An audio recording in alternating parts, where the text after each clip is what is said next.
পাহাড়ে ঘেরা ছোট্ট বাংলাদেশ আছে ভারতেও, কিন্তু সেটা কোন রাজ্যে জানেন? কাশ্মীরের কোলে অবস্থিত ছোট্ট একটি গ্রামের নাম বাংলাদেশ। যদিও 1971 সালের আগে এই গ্রামের অস্তিত্ব ছিল না কাশ্মীরে। 1971 সালে যখন বাংলাদেশে মুক্তিযুদ্ধ চলছিল, তখন কাশ্মীরের জুরিমন গ্রামে হঠাৎ করেই আগুন লেগে যায়। তখন অনেক মানুষ গৃহহীন হয়ে পড়েন। তারা ওই গ্রাম থেকে একটু দূরে গিয়ে বসবাস শুরু করেন, একসঙ্গে গড়ে তোলেন ঘর। যেহেতু 1971 সালে নতুন রাষ্ট্র বাংলাদেশ গড়ে ওঠে, তাই নাম মিলিয়ে কাশ্মীরের এই গ্রামের নামও রাখা হয় বাংলাদেশ। কাশ্মীরের বান্ডিপুরা জেলায় অবস্থিত এই বাংলাদেশ গ্রাম পাকিস্তান সীমান্তের কাছে অবস্থিত এই পাহাড়ি গ্রামে প্রথম দিকে 5-6টি বসতবাড়ি ছিল। এখন সেখানে 50 থেকে 60টিরও বেশি বসতবাড়ি আছে। প্রায় 300 লোকের বাস এই বাংলাদেশে।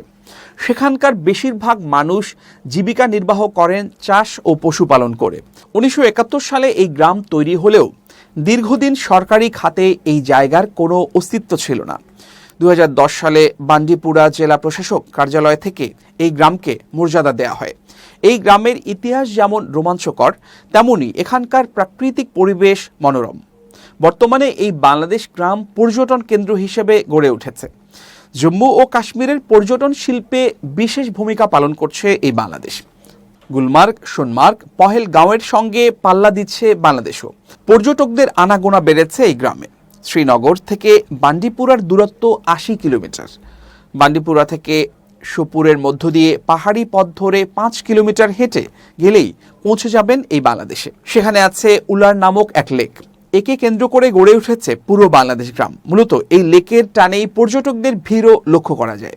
কার্পেটের মতো সাজানো সবুজ বুগিয়াল আর লেকের পানি যেন কাশ্মীরের বাংলাদেশের সৌন্দর্য বাড়িয়ে তোলে।